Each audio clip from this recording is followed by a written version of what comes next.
Hey guys, welcome to the Constitution Second Amendment Part 2. If you want to jump ahead to where we actually start talking about the Constitution, go about 20 minutes ahead. Just getting in here now, letting people hop in.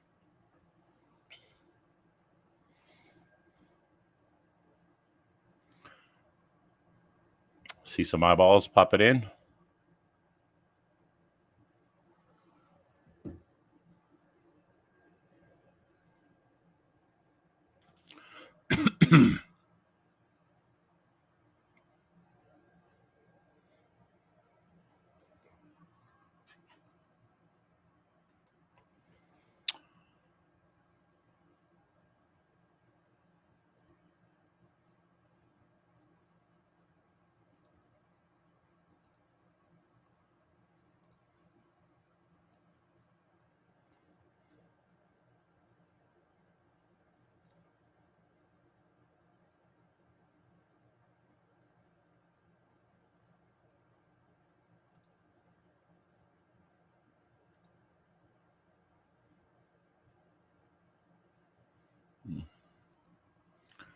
Hello, Kikio. You're early today.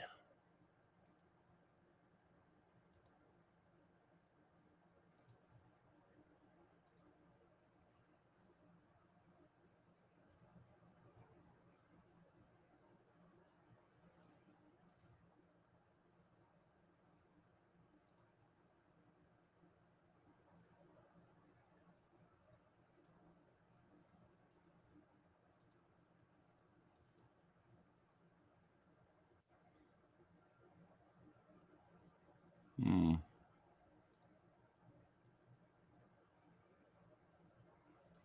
that's odd.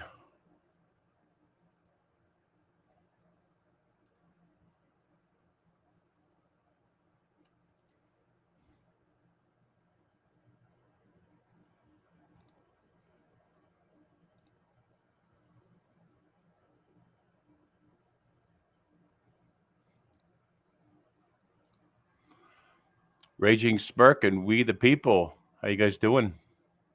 Sorry, I'm having a little technical difficulty here.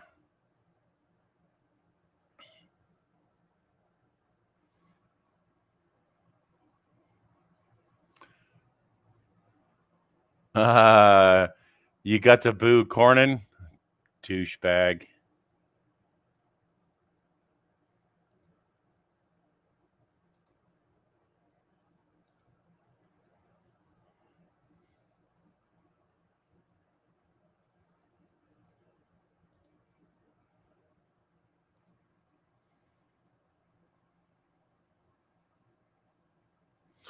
How you? What are you trying to get a hold of Doug? Doug's email address is. Give me a second. I'll tell you.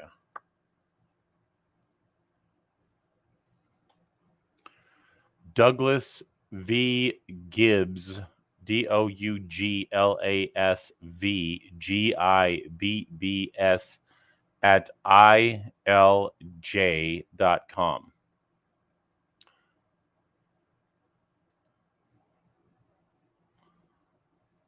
Hey there, Colt. How you doing, brother?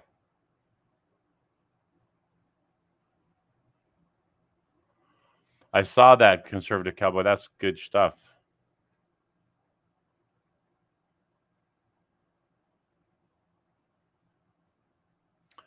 I'm doing okay.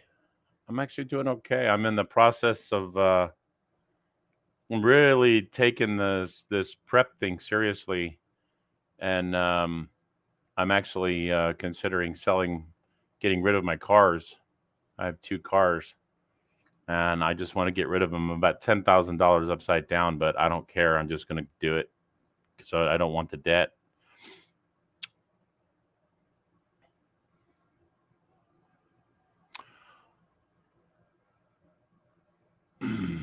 Hello, Monica.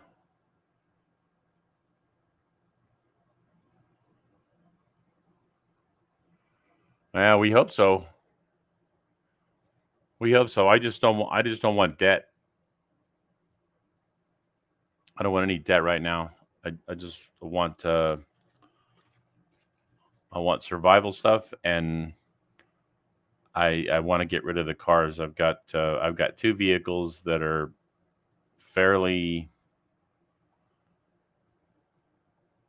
I'll just say it. I got two BMWs, and I need to get rid of them.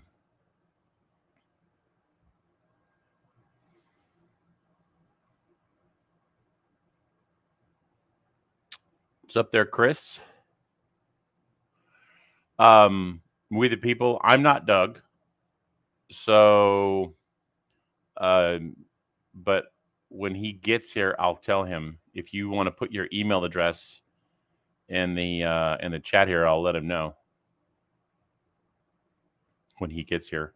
I talked to him about 3 hours ago, and he did confirm that he was going to be here. So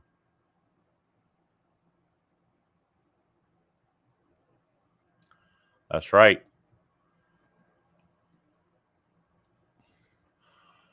I'm actually of the opinion that a lot of the stuff that's happening right now, since you said that, Kikio, I'm kind of the opinion that a lot of the stuff that's happening is deliberate.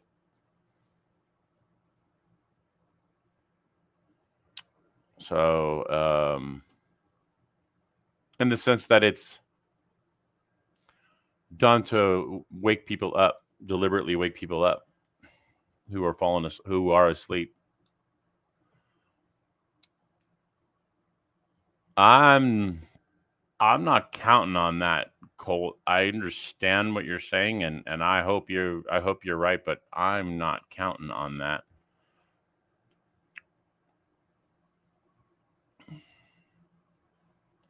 On the Nasara Jasara. I'm not banking on that. I'm behaving as though that's not going to happen.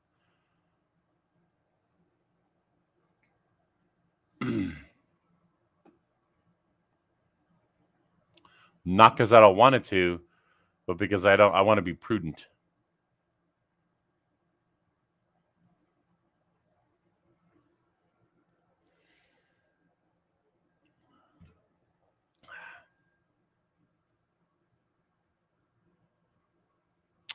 I saw that, Cowboy. I saw that. That was good, even though that was Trump state.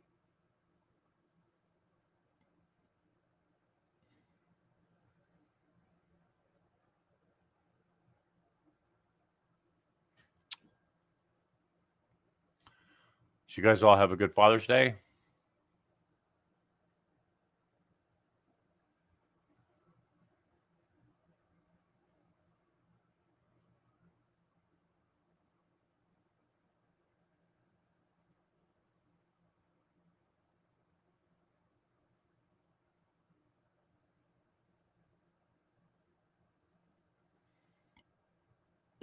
Mm,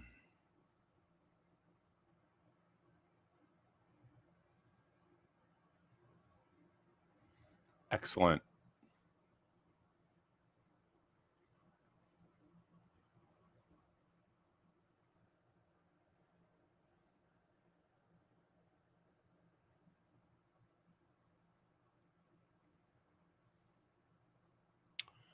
It's too bad the Texas resolution can't get rid of Cornyn.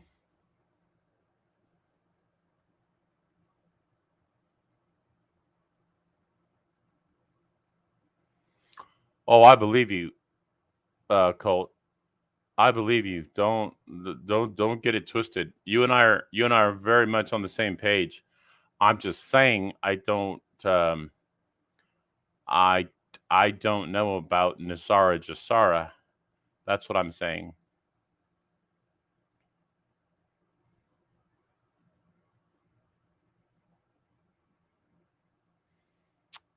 Um, I agree that we're not going to recognize the world a couple years from now. 1,000% agree with you.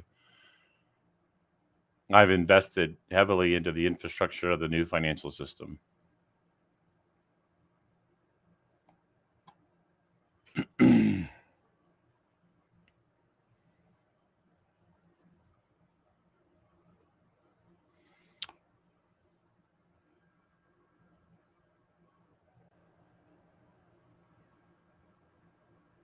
Yeah, when exactly? When is the question?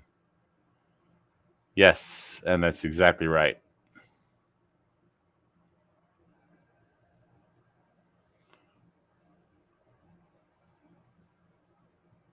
Are you modeling the workout hamster?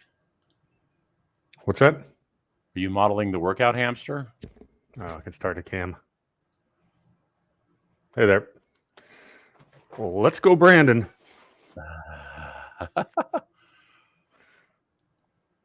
Oops.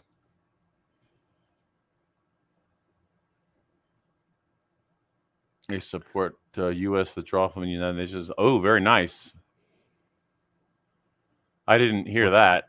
Conservative Cowboy said that there was a Texas resolution that says that they support the United States withdrawal from the United Nations and removal of UN from U.S. soil. is that part of the Republican Party platform proposals they were dumping out the last couple of days? I think so, yeah. Yes, I am using StreamYard. Yeah, those resolutions are not official yet, but it's sure it's kind of nice to hear them. At the very least, it's nice symbolism.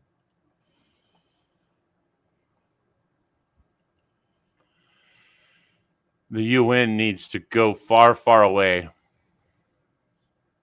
Well, you don't like communist organizations that usurp the sovereignty of our nation? Oh, come on. You know I do. I'm all over that. Let's bring on the New World Order. Come on, man. Let's have prison camps and population reduction to 500 million. You will eat the bugs. I will eat. You will eat the bugs, and you will be own nothing and be happy.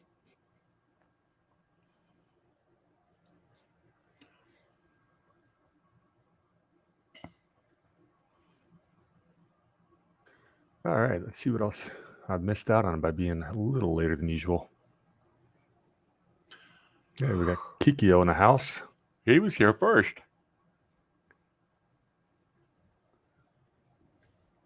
Nice. I'm reading Raging Spurk's comment about booing John Cornyn. Well done. That was Yes. that was a fun video to watch. Absolutely. I'm gonna step away for just a second. I'll be right back. Yep. But I'll still be online because I'm wearing my headset.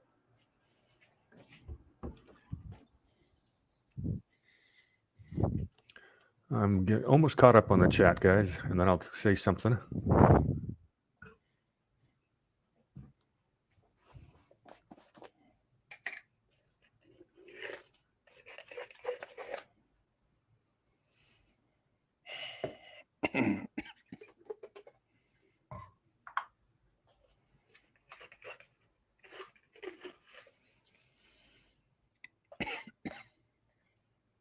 Yeah, we Conservative Cowboy, we talked about that just briefly on the glitch last night about the Texas GOP.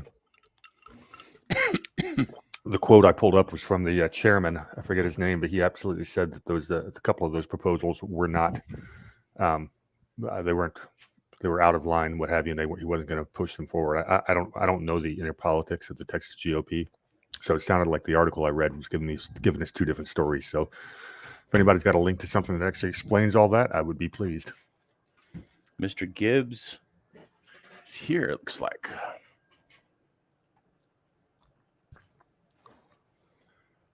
Mr. Gibbs. Good afternoon.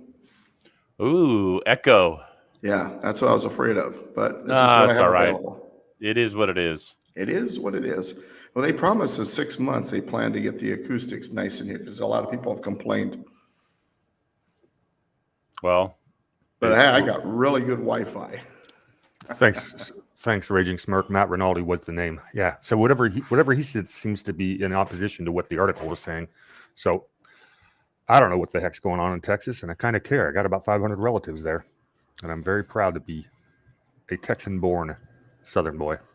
500 relatives. Only hamsters can say things like that. Well, hamsters and rabbits. We do have large litters. Well, I'm also a Southern boy. I'm from the deep South, Georgia. Yeah. I didn't know that. Yep. I was I was born there when my dad was in the Army.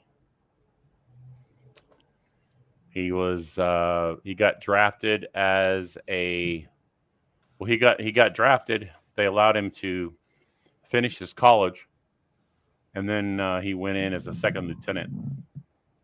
But he went to boot camp, then he went to officer candidate school, and he actually graduated in his officer candidate in officer candidate school. He was like top of the entire battalion. He was the battalion commander of the recruits, if you will. And so because of that, he actually got to stay on and assist the next like the next class, so he didn't have to go to Vietnam. And that's when I was born. I was born during that period of time. And then he went to what? You can fix Doug's mic in your StreamYard. Turn on noise cancellation. Okay. Let's see. That's good to know. And you might want to turn your mic down just a bit, Doug. You were coming through very loud and clear.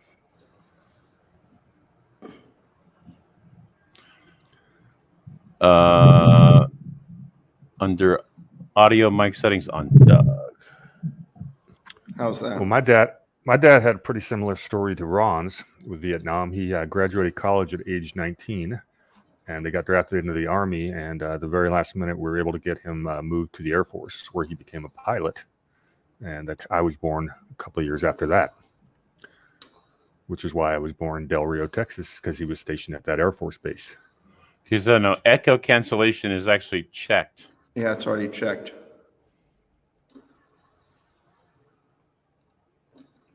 Do I sound any better? No, you still sound echoey. Well, let's try it without. And see what I'm happens. from the deep south also, Redondo Beach, Southern California. Try It's talk deep to me. something. Talk. Say something, Doug. Say something. Okay. Something. Now, I born and raised Southern California, but my stepdad and my mom have Arkansas roots.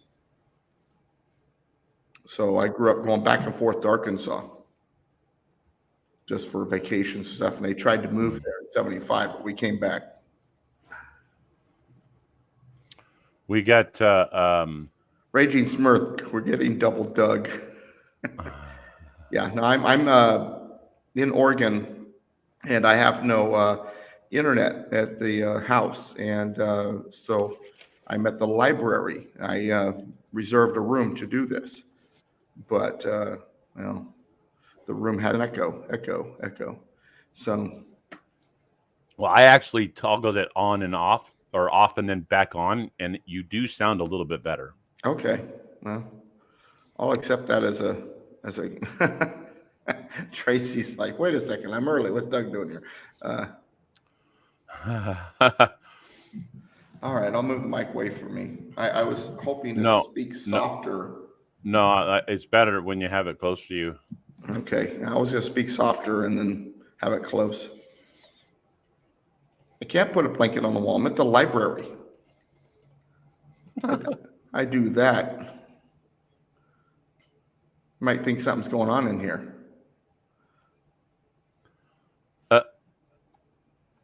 Hey, you were telling me that Marla's had a fire. What happened? Yeah, middle of the night, old wiring. How bad was it? 8 months before they reopen. Oh, The crap. whole inside is completely burned up. Oh, wow. I Everything. didn't- Yeah, because it was the middle of the night, so there's no one there to put it out until it had already done its thing. Oh. So so the Beaumont class is meeting at the Presbyterian Church on Euclid and 7th now. Oh, man. What's his name? Diego. Diego. Poor Diego. Yeah, and with all the COVID stuff, I think he was already approaching the end of his resources as it was. But I have a feeling, because he's told me a couple years ago that he was considering Calling it getting out of quits. California. So this may have been a way to make that decision, just to say that. I understand. Well, I mean, it was probably fortuitous Yeah, exactly. in Unfortunate and in fortuitous several ways. simultaneously. Yeah. Okay. All right. Well, it is 3 o'clock. Yeah, and So we went through the Second Amendment last week, but we knew there'd be questions. We knew there'd need to be discussion. And so even though I'm out of town, I'm here. his plug. We are the people. His plug is It's a USB mic. Yeah. So. Well, it'll be okay for today. I mean, it's just a one-time deal. Next week Yeah. we'll. So we got a pretty interesting Second Amendment case that the Supreme Court is going to decide on in the next several days, and just the overview of that, I would like to give and have Doug comment on it, Okay. and Ron as well. Basically, some gun owners in New York State they're saying that apparently New York's said they have to have some kind of due diligence and reasonable, some kind of reasoning behind issuing a CCW. The plaintiff is suing, saying that's an abridgment of my Second Amendment rights. And at the oral arguments, court watchers said it seemed from the questioning that the Supreme Court was basically going to rule in favor of ruling against New York State. And that would have implications as far as CCW goes all around the country. It would, Right. Yeah. So my question on that is, okay, now once again, we have a federal government is making, basically interfering, just the opposite of what Biden's trying to do, but it's still the federal government, interfering in something that's a states' rights issues. Mm-hmm. So, is the Supreme Court, if they rule in favor, we'd all like to have CCW made easier, but are they within their rights to make that? That's a good question. It depends on what school of thought that you belong to. The Bill of Rights originally applies only to the federal government. And the states have a right to make some laws regarding our guns. Federal government has no authority whatsoever. And those who do not believe in the incorporation of the Bill of Rights to the states, as per the 14th Amendment, will tell you that they can't even enforce it against the states. Those who believe in the incorporation of the Bill of Rights says it's the federal government's job to make sure the states follow. It's their job to enforce it. And that's the debate. Now that I've given you the debate, here's my opinion. I believe that the Bill of Rights was specifically, the language was used to tell the federal government, none of your business, can't get involved in our rights whatsoever. The states may. However, the states are not supposed to, because they are natural rights, God-given rights. It's still your right, whether a piece of paper says so or not. The states can't make laws that go beyond what's necessary. When you look at the attitude of the founding fathers towards concealed carry, you can see it right there in the language of the Second Amendment that you have a right to concealed carry. So I believe that all state concealed carry permit laws violate our natural right to keep and bear arms. That is our decision as individuals. If they want to have certain limitations, such as a child can't carry a gun in public or something like that, I get it, and the state can pass those laws. Federal government cannot. That's my opinion. So now to get back to your question. Can I ask? Yeah. Oh, go. Are you done answering that question? No, I'm going to get to his question now. His question was, but can the Supreme Court say, hey, states, you can't do that, or you can do that? Honestly, it's none of the Supreme Court's business. They shouldn't even have taken the case. It's got to be up to each state. And if the state's not following our natural rights, if it's violating our natural rights, then we need to take our state to task, not the federal government. So that should have been decided at the state court, and it should not gone to federal. And that's my opinion, yes. And then the people of New York would have had to stand up and elect the right kind of politicians that will overturn. Not that I would hold my breath on that one. No. I think New York is very similar to California from the standpoint that it's not as bad there upstate that it is down, into the main cities. Just like in California, you get inside of you get out into the counties out here, and we're a lot of conservative out here. So I'm kind of the same opinion of New York. Well, so now that brings up another question then regarding New York. Do you believe of New York, as I do of California, that's been stolen? It's really actually a red Yes. state. Well, I don't know if it's red state, because I do know that I think there's a larger portion of the population of New York down in New York City, and in that general vicinity, than there are in California, because when you get inland in California, you have the Inland Empire, which is New York large. New York has always had the most corrupt politics in this country. Tammany Hall was in New York City. Yeah. I don't think they've ever had a clean election, and there's a reason the Wall Street banks are all in New York City. So whether you can ever oust that kind of money and power from its perch. Well, I'm not sure that was the question, War Hamster, but I don't think New York is as red as California is. But I do think that New York is probably closer to it's closer to a 50-50 than California is. I think California is more like a 70-30 red to blue. But I think New York would be a little bit more even. I totally get where you're coming from on that, and we're not too far off on that. But I just recently looked at the huge advantage in California the Democrats have in registration. There are more Democrats than there are Republicans and independents combined. It's like 47.4 to 47.1 in registration. How many of those registrations are legitimate? That's a fair question. But when I saw the most, and the numbers going up in California, not the other way. We're not closing the gap in registrations like you would think we are. So whether you believe the numbers or not, that's a fair question. But the numbers have me saying, okay, maybe 70-30 might be pushing it, but we'll see. California is a business state. It's an agricultural state. And business people are typically right. They're typically conservative. I was watching a really interesting video. There was a reaction video that I shared in our group, War Hamster, earlier, and I said share this out. And it was this guy LFR family, and it was a reactionary video to the Uncle Tom. Like it was about a 20-minute video that of the Larry Elder's Uncle Tom that had come out. And in this little clip, it was outtakes, and in one of these outtakes, this black guy said that he says, "We are human beings are born to naturally as conservatives," and I'm like, wow, that's so true, because what is a conservative ideology? Work hard, work hard for what you get. Don't spend it frivolously. Don't ask for a handout. We weren't born to just be receiving welfare.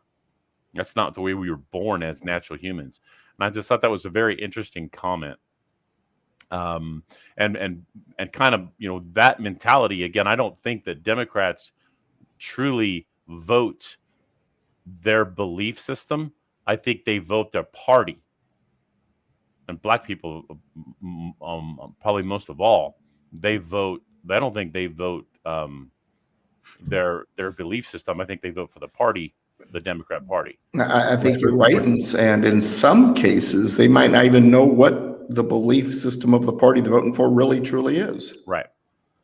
All well, right, I had a question. I had a question for you, Doug, and then I kind of wanted to address. Well, let me address War Hamster's thing, and then I have a question for you. So, I think the licensing thing probably falls more under what the interstate commerce thing. And if it's under interstate commerce, because it's talking about license reciprocity, wouldn't that be interstate commerce? No, that'd be Article 4 of full faith and credit. Okay. Full faith and credit basically means that if something like your driver's license, so you don't have, when I drove to Oregon, when I got, let's say I had a California license and then I got an Oregon, I don't have to get an Oregon license. My California license would work, or vice versa, Oregon license. Now, that said, Commerce Clause, this idea that if it crosses state lines, the Commerce Clause is suddenly in play is a misnomer. The Commerce Clause originally was intended only to deal with commerce, first of all, not just anything across the state lines, first of all. Second of all, when it comes to commerce, we go to the original meaning of the word regulated, because it says that federal government will regulate commerce between the states. Well, the word regulate, if you go to the 1828 dictionary, after you go through the first definition, which has to do with weights and measures, weights and measures like, you put sugar in your tea, you're regulating the sweetness, for example. Right. The next most common definition was to put in good order, which if you read Madison's notes and their discussions about the Commerce Clause, that was what was intended. So in other words, as long as commerce was flowing between the states across these state lines without incident, it was none of the federal government's business. The federal government's business only got involved when there was incident, there was disagreement, there was either between two states or maybe two parties of different states, whatever it may be. But once a dispute rises up and there's a problem with interstate commerce, then the federal government, primarily through the legislature, could come in to act as a mediator. And if you know anything about mediation, it's just a matter of helping the two parties come to a mutual understanding, conclusion, agreement, going from there. But it's all based on commerce, not based on the licensing. No, it's only based on commerce. Now, when it comes to reciprocity, that gets back to Article 4. If you read Article 4 of the United States Constitution, let me pull it up real quick so I can read it properly. That's where people, by the way, get a kick out of me. Is I know an article it's Article 4. But full faith and credit shall be given in each state to the public acts, records, and judicial proceedings of every other state. So in other words, if something is okay in one state, it's going to work across state lines. So now, once you become a resident, you may have to reapply for their license or their certificate or whatever. So let's say hypothetically, we're just talking about CCWs. Then if the reciprocity of Article 4 is in play, full faith and credit, then if I have a concealed carry permit in one state, it should be accepted and valid in all states. Right. Now, that said, you have the right to keep and bear arms. Correct. So why do we need a permit in the first place? That leads to my second question. And so if the Second Amendment is not applied to the states, but it guarantees individual liberty throughout. It doesn't guarantee anything. It's a piece of paper. All right. So sorry, wrong choice of words. It is Brady's getting a kick out of this because he's watching me do this with students in a class. He's just grinning. It is okay. It is supposed. Words matter. Yeah. It is okay. All right. Can I just use the word guarantee for the purpose of the question? I know what you're trying to say. Go ahead and say it. Thank you. But then I'll shred it up in a minute. Go ahead. Thank you. So the Second Amendment basically guarantees that the government will not infringe upon people's rights to have firearms, to keep and bear arms. Now, with the understanding that the states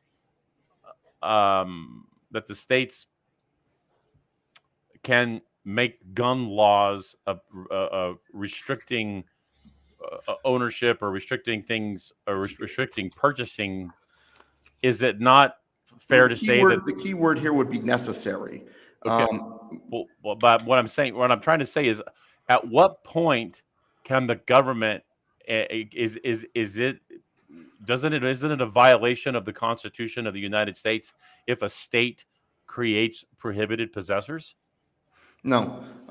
First of all, the Bill of Rights is basically there to tell the federal government, hands off, none of your business. So every single gun law or gun action or anything has to do with firearms, unconstitutional when it comes to the federal government, period. It's none of their business. Because remember, the federal government is created to handle external issues. Our guns is an inside the state issue, right? So it goes back to Federalist 45 when Madison wrote that, the state's powers, have to do with the internal order and the lives, liberties, and properties of the people and that kind of thing. So first of all, federal government, legislatively, judicially, period, not a peep about guns. I don't care if they're trying to tell the state to do, because the states rank higher than them on that issue. Okay.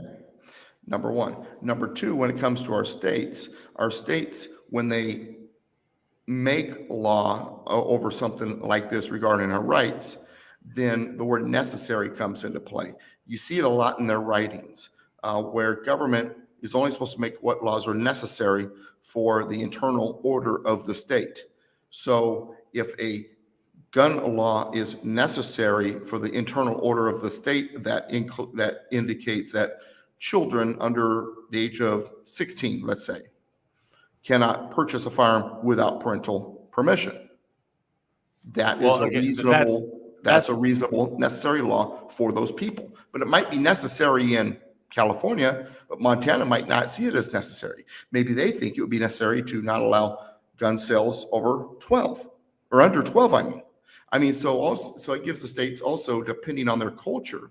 Well, I guess the question, and really, I understand what you're saying. Mm-hmm. I'm speaking specifically about totally voiding somebody's right to have a firearm. Well, then we need to do something about it. They can't, but they have. But it's not federal government's job to police it, because federal government has no authority whatsoever regarding guns, so they can't police it. When it comes to guns, the higher ranking government is the state.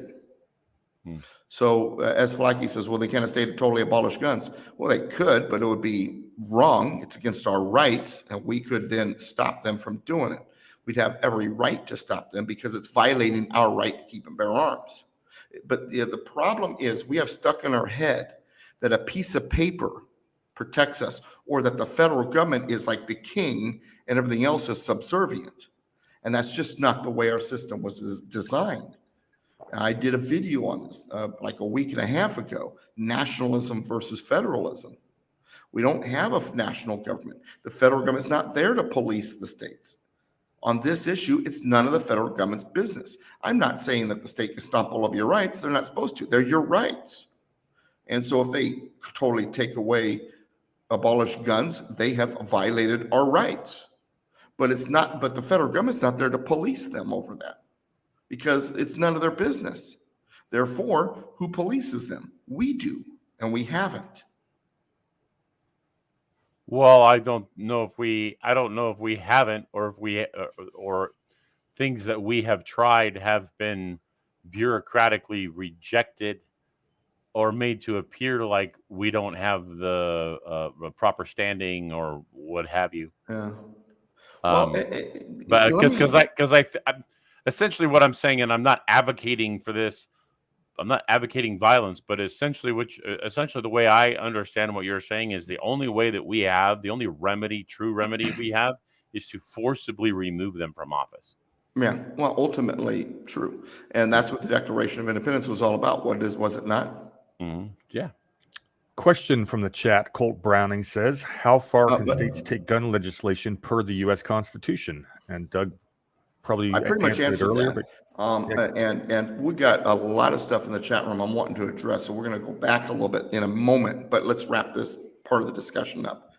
I want us to understand something. The federal government was created by delegates from the states. It is basically a hired hand, the hired help to handle external stuff and disputes between the states. That's it. That's like asking, well, Doug, do you need to check with the maid before you wear your gun in the house? It's none of her damn business. It's my house. So same thing with the federal government. It's none of their damn business. It's our house. Oh, but Doug, we've got to have, somebody policing the states. Yes, us. But we're not. And now I know that it sounds overwhelming because it's out of control. It's out of control because our system, this goes back to that salsa thing, the recipe's wrong. We've been following We've been doing things to the Constitution too with amendments that have made it the wrong recipe. So it's not working. Well, of course it's not working. They say, well, Doug, we can't do this. I know, because the whole thing is messed up. It's all wrong. We've got to get back to being a republic if we can even make sense of this stuff. And we've got to have a people that's willing to stick their neck out and even die for it. And we don't. And that's where I get frustrated. I want to go back to something that was asked, because even though it's not Second Amendment, but I want to just take a quick moment following this, because it's a very, very important question, a good question. We the people, I don't know how long you've been listening to the program, and I have talked about this in the past, but I want to address this because it's so important, because it's so apropos with what's going on. And he asks, what does it say about if a president gets decertified? Well, the first question is, who can decertify the electoral votes? Because you'll notice that when you read the Constitution, in two places the word certify shows up, but in no place does the word decertify show up. When it talks about certifying the election, the electors certify their votes and then send those votes to the president of the Senate to be counted. The president of the Senate, the vice president, Pence, back in January of 2021, the job was to count the votes. Certification, decertification, that all belongs to the state legislatures. Okay, so now that said, now let's follow the logic here. So let's say now the states they decertify their electoral votes, and suddenly he goes below 270. We suddenly have someone who's not supposed to be president. They'd be removed. Now the question is, does it then go back to a special election? Does Trump suddenly become president? Well, based on my readings, the way I think the founders would handle this, because this really, a decertification late in a presidency or into a presidency really isn't addressed in the Constitution. Well, it is, Doug. Well, not the 10th Amendment, and we've had this. We've been over this a lot, but the 10th Amendment. No, I'm going to get there. Yeah. So, okay. So if it is decertified, first of all, it has to be the states, right? That would decertify, because the word decertify is not in the Constitution, 10th Amendment. Okay, if it's not given to the federal government as an authority, it's not prohibited to the states, then it's a state authority. So if it is to be decertified, that part is in the Constitution. What I'm saying is, but what do? Who becomes president? Yeah, allow me. Go ahead. I've had, because we did the research together on this stuff, so yeah. we're of similar mind on this. When you decertify, and basically the way you ask the question is, given all of the shenanigans we've seen in a bunch of the swing state elections, our state legislators they basically swore by certifying that they ran a legitimate election. They can no longer do so they have to decertify.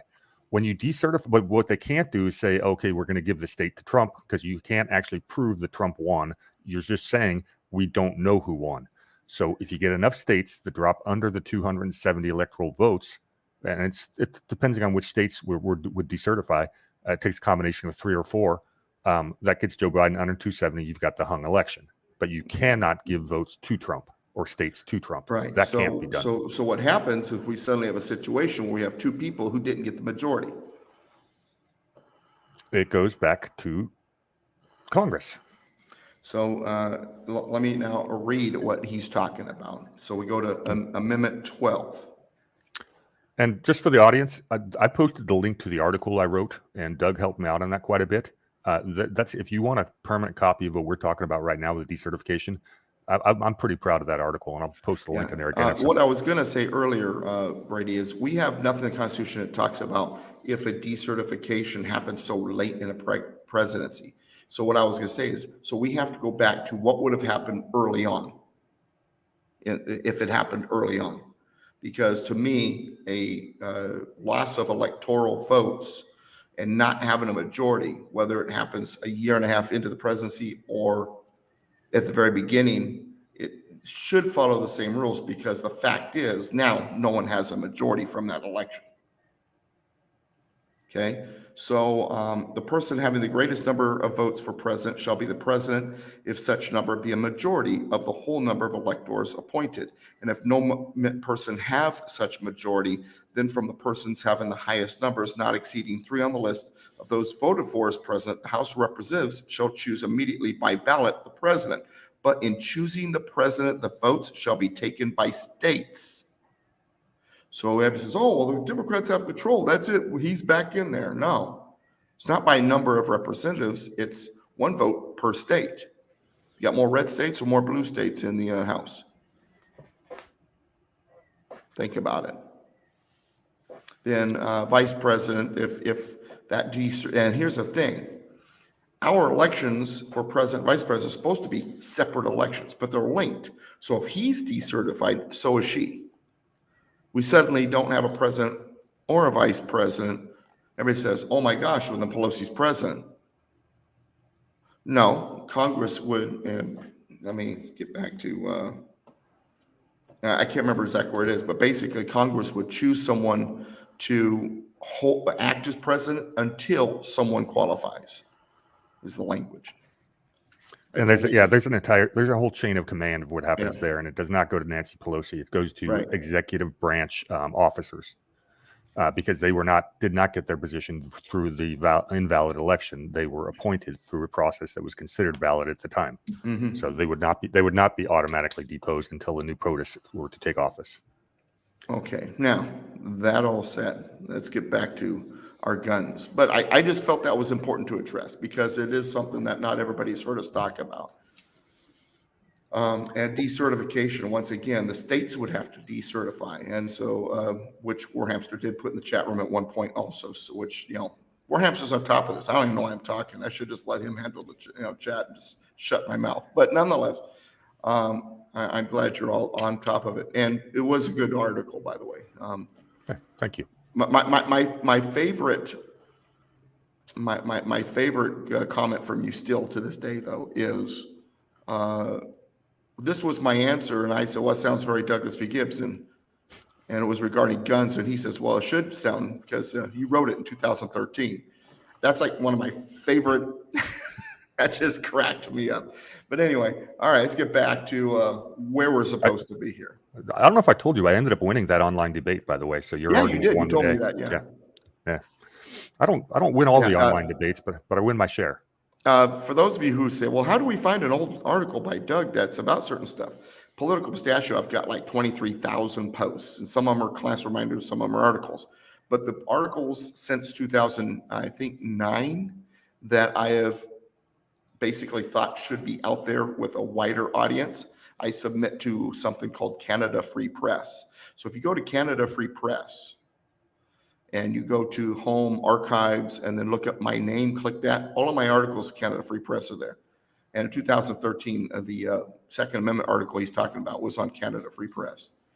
So and I actually have, when Drudge wasn't the enemy, when Drudge Report was actually decent, I had a number of my articles show up on Drudge Report back then, and sometimes I probably had almost a dozen on Whatfinger, if you know what Whatfinger is, that I put on Canada Free Press. So I get out there every once in a while. InfoWars has even picked up a couple of my articles in the past, a few times, a handful of times. But anyway, that all said, now I want to get back to our guns. So S. Flocky, I answer this, but I want to restate so we get back on track here. Can a state totally abolish guns? They can do anything they want. Should they legally? Absolutely not. They don't have the legal authority because our rights are higher than their authority, right? So they're not supposed to violate our rights. However, if we come to an agreement that we want some laws that are necessary regarding our rights, then those can be made. If it goes too far, we need to make sure that that is pulled back, that is gotten rid of. We need to do that, if that makes sense. So there we go on that. Let's see. Let's see. You got to remember this too. Remember I was talking about how the salsa recipe is all messed up. Our legislatures aren't even populated properly. at the federal level or at the state level.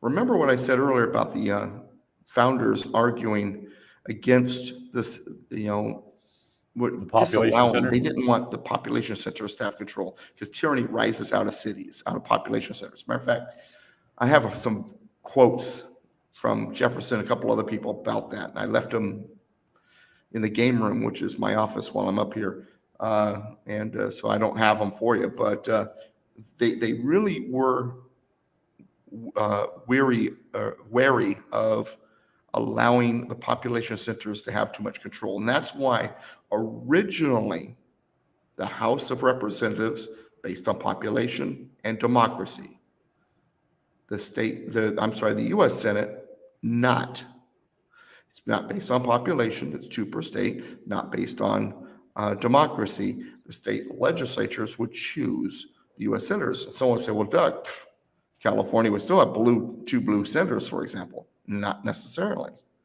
because the states followed the federal model. So their assembly or state House of Representatives, whichever you want to call it, was same as the House, based on population, democratically voted in. So the cities have a bigger voice there. But the state Senate, like the U.S. Senate, was based on not by population. But instead of 2 per state, it was 1 per county originally. And then they were appointed by the county legislature. Now, east of the Mississippi, the early states, their county legislatures were bicameral, 2 houses. Now, once we started heading west and democracy started setting in, things were getting messed up. But early on, the county legislatures were also bicameral. What all of this did is it made sure that the rural states have the larger voice in the state Senate and in the U.S. Senate. So that now our 2 houses are different from each other and there's more debate. When there's more debate, well, compromises have to be made. And that's important. That's a good thing. But the problem is we have allowed democracy to creep in. And so compromise is no longer a thing because the population centers, for the most part, now control everything. I'd like to say something about democracy. My mom likes to watch Andy Griffith show all the time. It's nauseating, honestly. But I sat down the other night and she had Andy Griffith on, and he very plainly said democracy instead of the republic. And I said, whoa. Oh, it goes way back. Oh, no. Oh, 100%. But, I mean, that was, what was the, I don't know when Andy Griffith show was done. Wasn't it done in the 50s? 50s or 60s, one or the other. Yeah. Late 50s, early 60s. And I'm like, did you hear that? And, she just, oh, yeah, but that just way I'm like, no, that's this is proof positive that they've been pushing this, and Hollywood has been in on it, going back forever, because it's been subtle little hints, just constant reminders, subtle reminders. And 5 times James Madison in the Federalist Papers explained the difference between republic and democracy. And he felt he needed to do so because there were those who were proclaiming that republic and democracy were the same thing even back then, because the Federalists believed in the Constitution. And then people think that the group that were against them were the Anti-Federalists, and that was it. There were 2 groups that were against the Constitution. The Anti-Federalists, who were afraid it went too far, and the Nationalists, who felt it didn't go far enough. And the Nationalists were pushing this democracy and republic mean the same thing. And the Nationalists being the Hamiltonians, if you want to throw that word in there. Right, yeah. My favorite argument about this one is just holding up the Constitution, handing it to somebody, say, find me anywhere the word democracy is in our founding document. Either one of the documents. It's not in the Declaration either. Well, what I have recently discovered is a very socialist mechanism, which is the Pledge of Allegiance. Even in the Pledge of Allegiance, it doesn't say for the democracy in which it stands. It says for the republic in which it stands. Unfortunately, it also uses the word nation, which I'm not a fan of, but hey, you can't have it perfect. But yeah, absolutely. Well, Bellamy, the writer of the original pledge of the allegiance to the flag, was a socialist. But here's the thing. Did you know the founders had a pledge before the Pledge of Allegiance that we now recite? Mm-mm. I I did not know this. Yeah, the founding fathers had their own pledge. Well, it's clear as a bell because it's the final words of the Declaration. With a firm reliance on the protection of divine providence, we mutually pledge to each other our lives, our fortunes, and our sacred honor. Notice they didn't pledge to a flag. They didn't pledge to a government. They didn't pledge to a country. They pledged to each other. We can depend on us and each other to do this. Lives, fortune, sacred honor. And here's my question. And matter of fact, Warhamster and I had this discussion just not too long ago about sacred honor. How many people you know in this world that it really truly does have sacred honor? Not just honor, but sacred honor.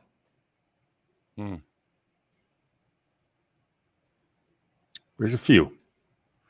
I know a handful, but unfortunately, I've got more fingers, maybe fingers and toes. Hamilton's Curse by Thomas J. DiLorenzo is one of my favorite books. I promote that one more than my own.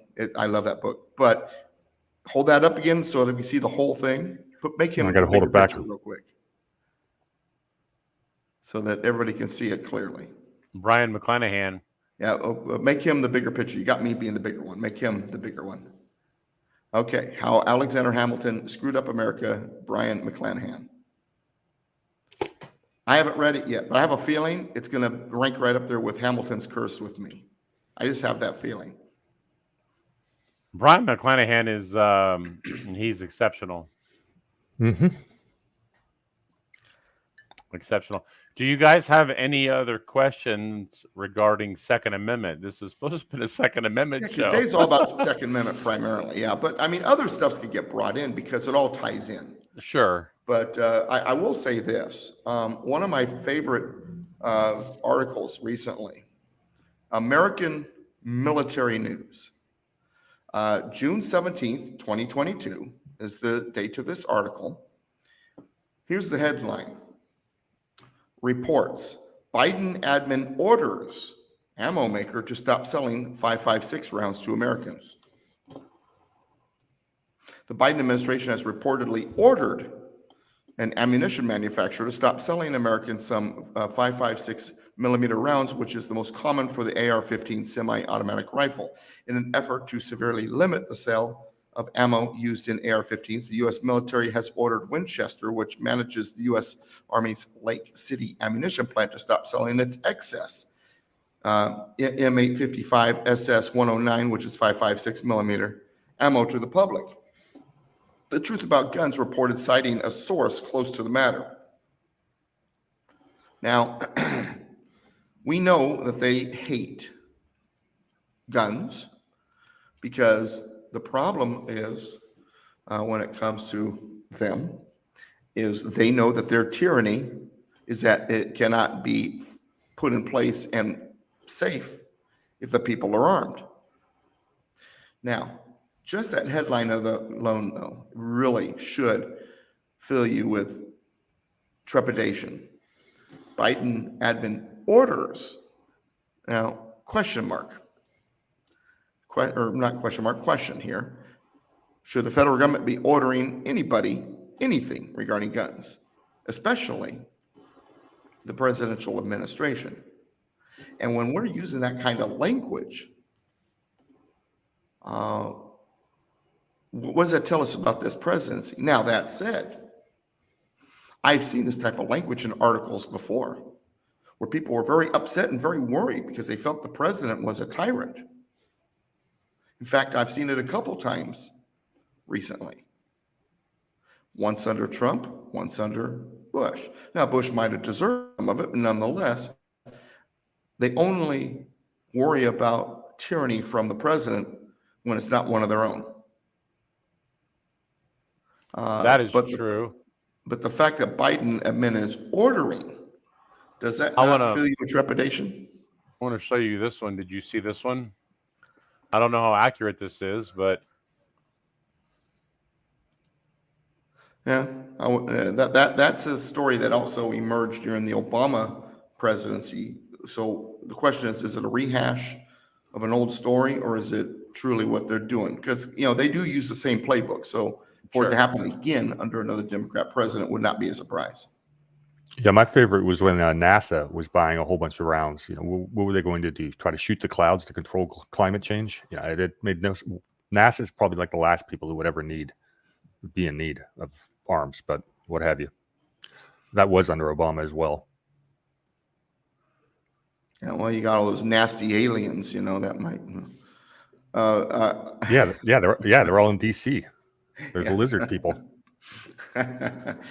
Well, and I have to admit, one of my favorite classes ever. It was the Carlsbad class, and I step out, and there was a new person in the class. He walks up to me and he says, "Sir, I appreciate what you're doing with the Constitution. It was very informative, and I enjoyed it. But you do realize it doesn't matter, right? The Greys are in charge." And I went, "Oh, geez." Now everyone knows Not the reptilians. It's the reptilians.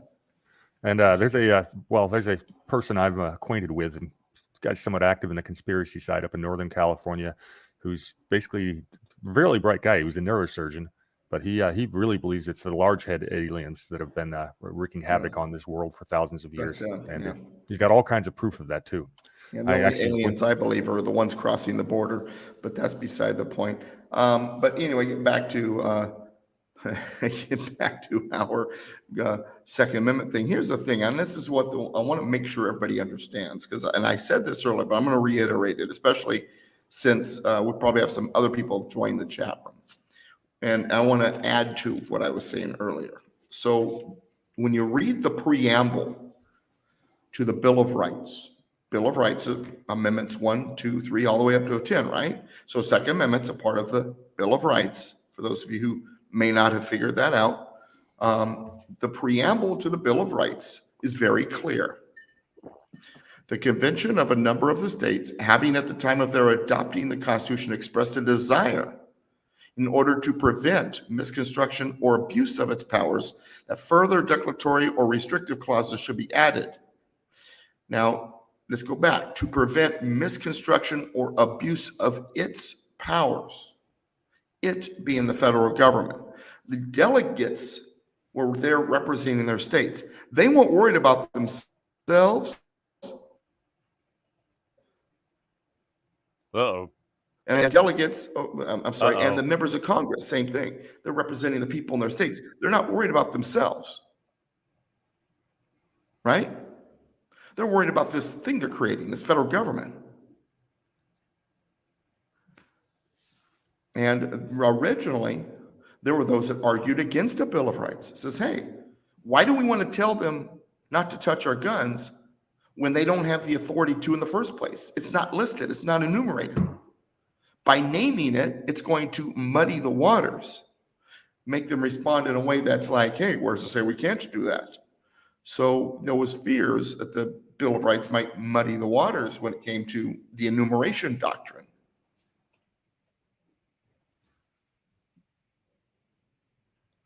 I think there's a little bit of lag for you, Doug.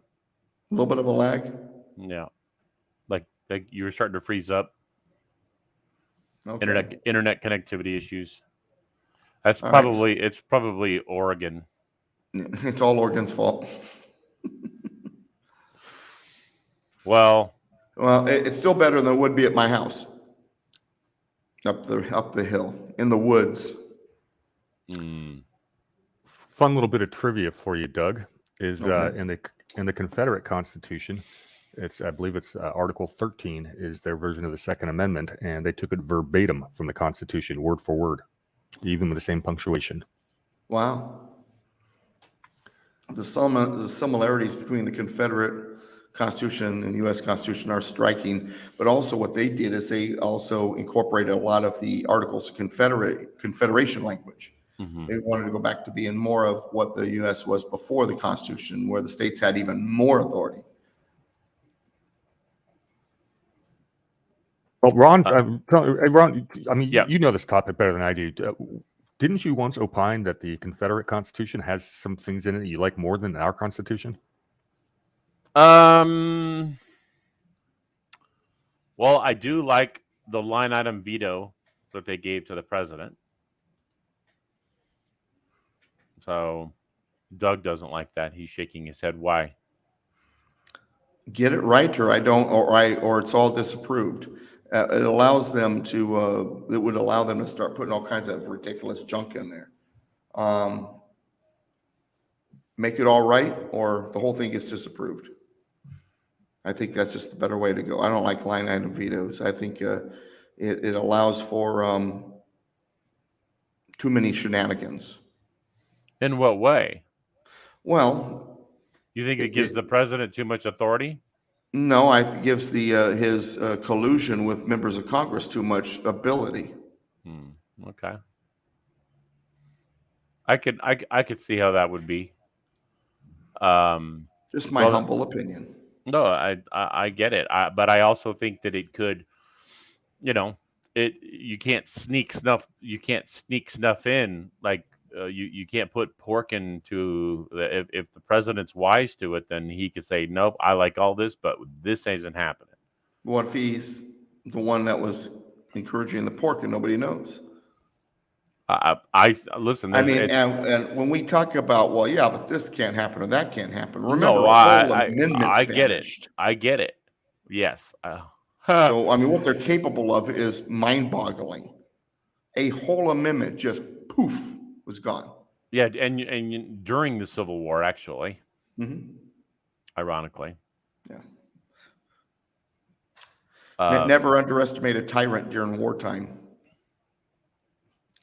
No, are you suggesting that Lincoln was a tyrant? Absolutely. Yeah. And many of my contemporaries will agree, but they say that he was a beneficent tyrant, so it was okay. Well, I think I don't care if it's beneficent. Tyranny is tyranny. I think that McClanahan actually kind of got this right when he talked about how when you look at the media and academia and the big government folks, they celebrate. If you look back at all the presidents in history that they celebrate the most, it's the ones that were the most tyrannical, the ones that pushed the centralized government the most.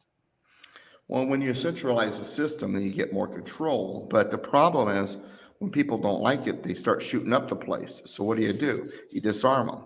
Hence our Second Amendment. But someone says to me one time, well, Doug, yeah, but that would never happen in America. It has happened in America. What do you think they did to the Indians before they began rounding them up? They disarmed them. What do you think happened down in New Orleans after Katrina?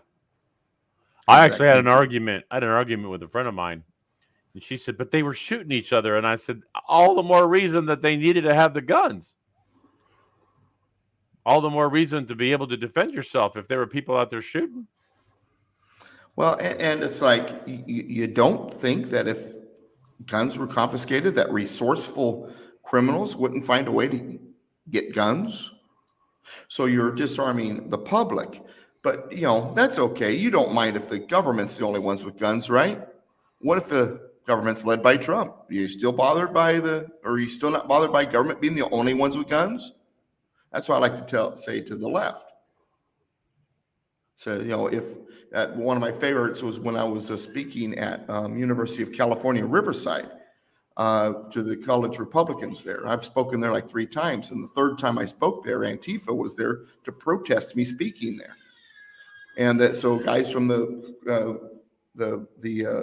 Republican Party club there on campus came downstairs and they escorted me through the crowd of Antifa who's screaming and yelling and spitting and everything else.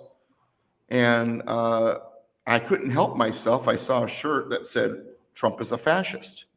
And I turned to the guy with the "Trump is a fascist" shirt and I said, "Trump's a fascist, huh?" And he says, "Absolutely," blah, blah, blah, doing his thing. And I said, "So you probably support gun control too?" He says, "Yeah, we need to protect our children."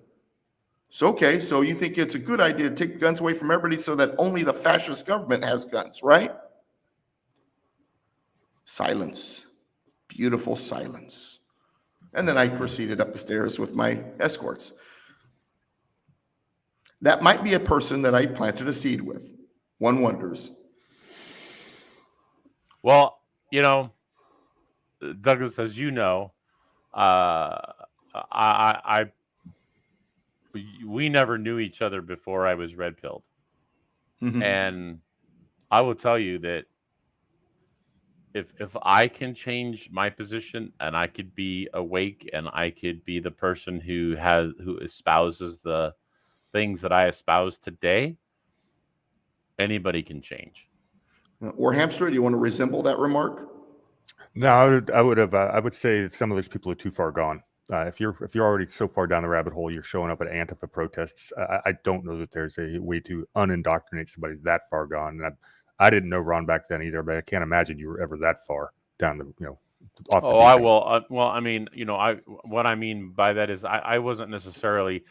I swallowed I swallowed all of the stuff that they swallow, but I just swallowed it on the other side. Like I was on the conservatives, I was on the Republican side. They buy into all the Democrat stuff. I bought into all the Republican stuff. And I would say I didn't buy into either because they're both about big government. And My most that's common just- response when people ask me if I am a Republican is, while I am a registered Republican because I think of the two parties, that's the one closest to me, I'm a constitutionalist first. And Yeah, well, first of all, you guys second know of my all, and Warhamster, I know where you might get ready to go, but Warhamster and I have had this discussion a lot. There is no right. Yeah. The Constitution is dead center. Everything's to the left of it. I would suggest that's probably true. Now here Let's we not go do that with the up rabbit and hole. down. Go ahead. No, I wasn't going to go there because Oh, there's two okay. dimensions. No, Oh, I was actually okay. going to say, yeah, no, on my platform, the number one pillar of my political platform is the elimination of national political parties.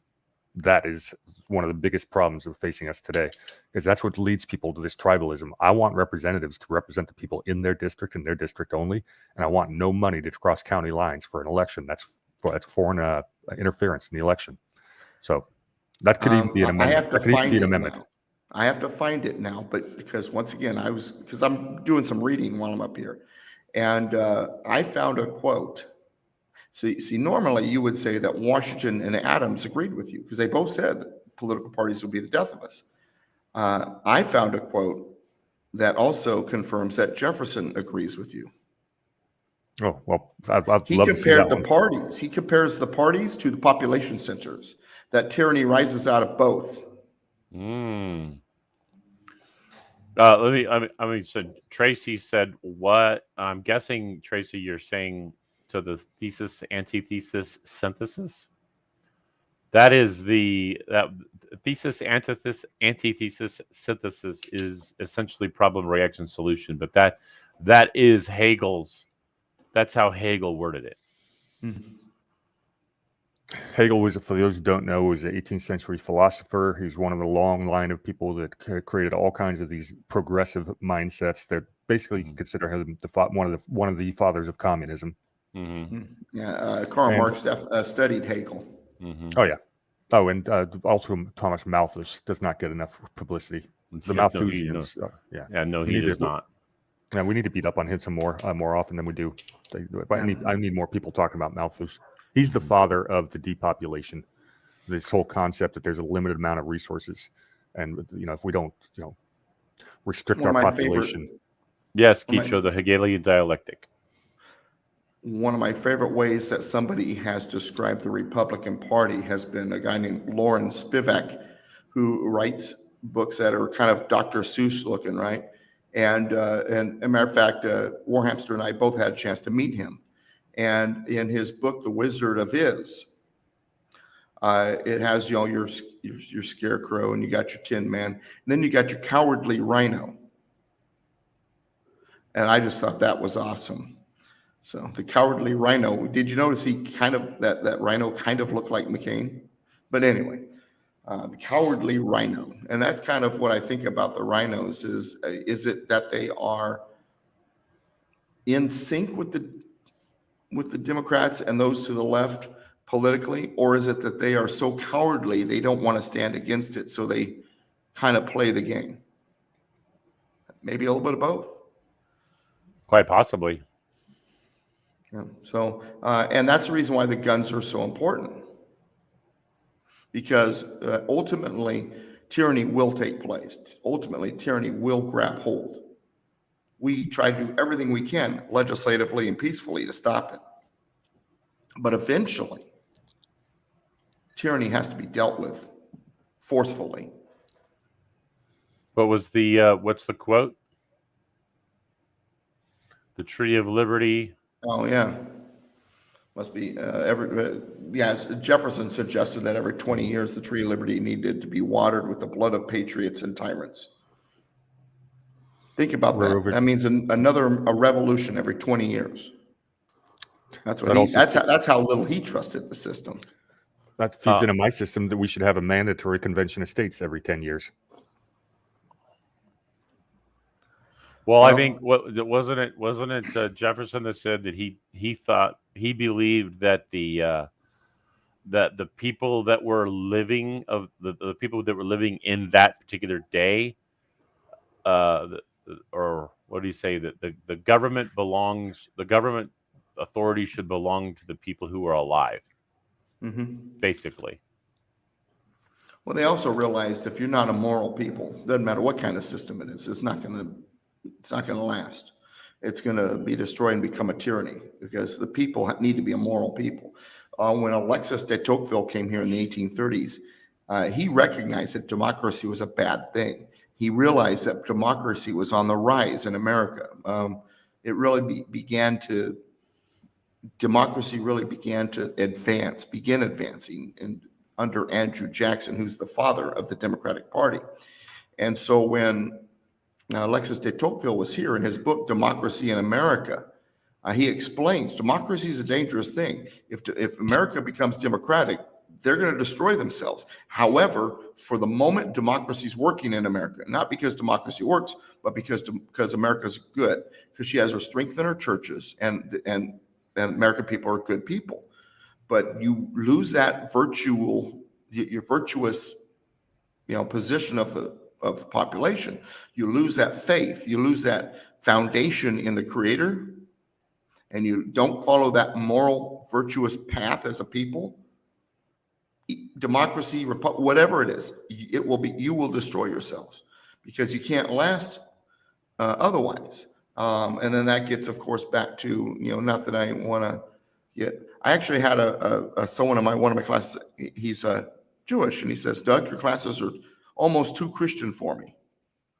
And I said, "Well, good, because the founding fathers were probably almost too Christian for you too. But don't worry, there were 5,000 Jews in America at the time, and they all supported independence." But anyway, but get back to the virtue. Benjamin Franklin: "Only virtuous people are capable of freedom. As nations become corrupt and vicious, they have more need of masters." John Adams: "Our Constitution was made only for moral, religious people. It is wholly inadequate to the government of any other." George Washington: "Of all the dispositions and habits which lead to political prosperity, religion and morality are indispensable supports." They understood that regardless of the system, a republic had the better chance to last longer. But regardless, even if it's a republic, if you're not a virtuous people, it's going to collapse. You're going to be done. I talking about the Judeo-Christian. We are not a Judeo-Christian country. We are a Christian country. The term Judeo was added quite recently. I can't remember the date. But it's like the Judeo it's Judeo a modern term. Is very, very modern. Yes, we are not a Judeo-Christian country. We never were. We were always a Christian nation, Christian country. Well, there was a gentleman at our class on Thursday night, nice guy, and I made a comment, said something about our Christian values, and he said to me, "The Judeo-Christian." I smiled and nodded and changed the subject. It wasn't the appropriate time to have that conversation, but he was the gentleman that told me that my classes are too Christian. Ah, interesting. Nice guy. I He's a good suspect guy. he is He's there for probably. the class. He enjoys it. Loves Yep. everything I got to say, but it's just a little too Christian for him. Yeah, well, Conservative cowboy, I don't think that's the proper question to ask with 1 minute left in class. What was wrong with Hamilton? People write books about that. Let's do it in 30 seconds. Hamilton was give a a 10-second big version. government guy.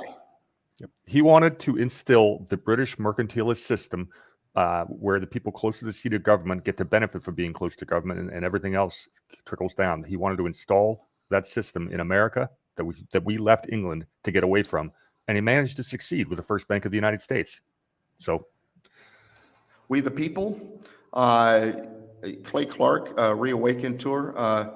It's funny because I've had a few people have a loose relationship there with Clay Clark, but I would love to send you business cards your way. So email me at Douglas V. Gibbs, my full name. It's right there on the screen, minus the period and the spaces. Douglas V. Gibbs at ilj.com. ilj.com stands for I Love Jesus.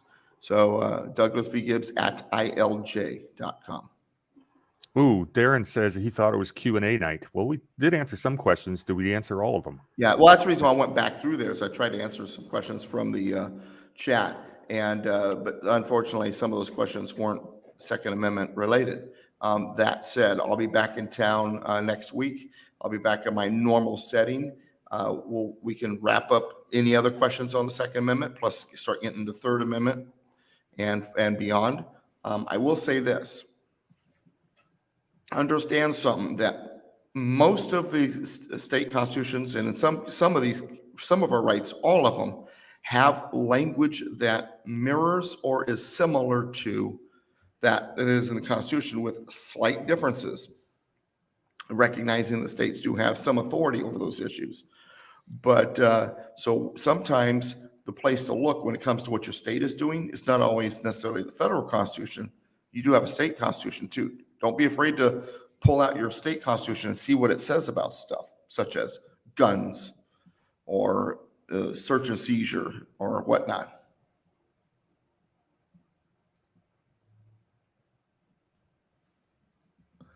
I'll put Doug's email so I can screenshot. I'm gonna do it. I got it right. It's already in. I've already got it. I'm gonna forward you an email from him. And I'm also going to send it to him as well. Oh, so Joy, you don't even know. That's right. I'm at the library. I can't just walk in with Dr. Pepper and olives. I got a Dr. Pepper waiting for me in the car, though. I hope it's not too hot out there. It's not that hot out here. Yeah, regarding Clay Clark, both Ron and I have had him on our shows for interviews, and well, when you interview Clay Clark, it's basically you introduce Clay Clark and sit back and watch him go off for 30 minutes straight with fact after fact after fact. It's actually pretty entertaining. Yeah, right. You should, if you really want to be entertained, you should go watch him during the day and see his schedule and see the things that I saw when I was there in Tulsa. It is like, I mean, I've never met a more efficient human being. And for you listeners, viewers, I want to show you something. I wore the appropriate shirt.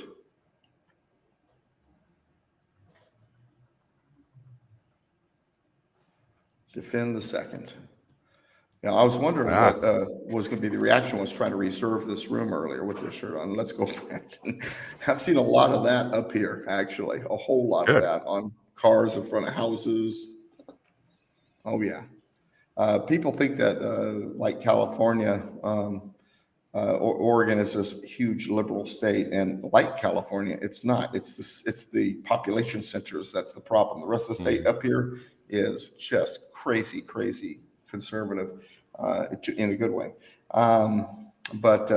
Yeah, love Scott. I'm learning more about Clay Clark. I've not met him, not seen him speak, but I've heard he's definitely a plethora of information. And appreciate all of you in the chat room. Let me leave you with this, because someone said earlier and I got a kick out of this. They just received 2 of my books recently, and let's see, I'm trying to remember who it was now. I don't see it, but anyway, enjoy, and hopefully you'll want to get more of them. The message to the rest of you is follow that lead.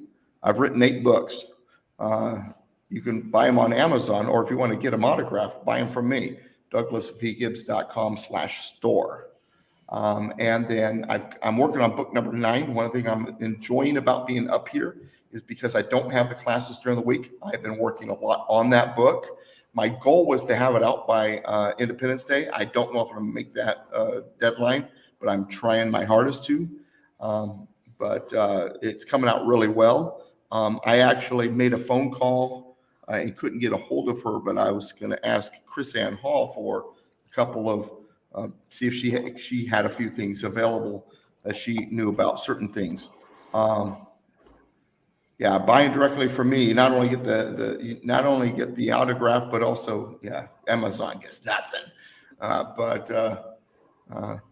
But anyway, I'm excited about the new book, 1607 Project, and it challenges 1619 Project CRT, that kind of stuff, and it really does get a little bit into our Christian founding too. But I've had a lot of fun writing this book. It looks like it's going to wind up about 350 to 400 pages, but we'll see once it's done. I do have a friend of mine, Cicely Davis, black conservative who's running for Congress in Minnesota, and I've asked her to write the foreword. So after I'm done writing it, she gets to read it before all of you do, so she can write the foreword. But I am looking forward to having that one out there. And 1607 Project, We the People is the name of it. And then by September, I want to have another one out. I'm going to call it Restoring the Constitution. And so I've got some projects I'm working on, but I'm excited about being up here because when the grandkids are not demanding that I play pool with them or something, which I love doing, I'm writing. I got the computer out. I'm writing. I'm trying to take advantage of the time up here. I do have a little bit of time to write when I'm up here, but I do have my 3 grandkids and my wife with me, so sometimes it can get interesting. But I have 7 grandkids in total. My son's kids that are with us. But anyway, that all said, united we stand, combined we kick butt. God bless America, my friends. God bless you. As always, it's a pleasure. Hopefully that echo was tamed a little bit. Ron and Warhamster, as always, appreciate you, brothers. Yep. I mean brother in the most sincerest way.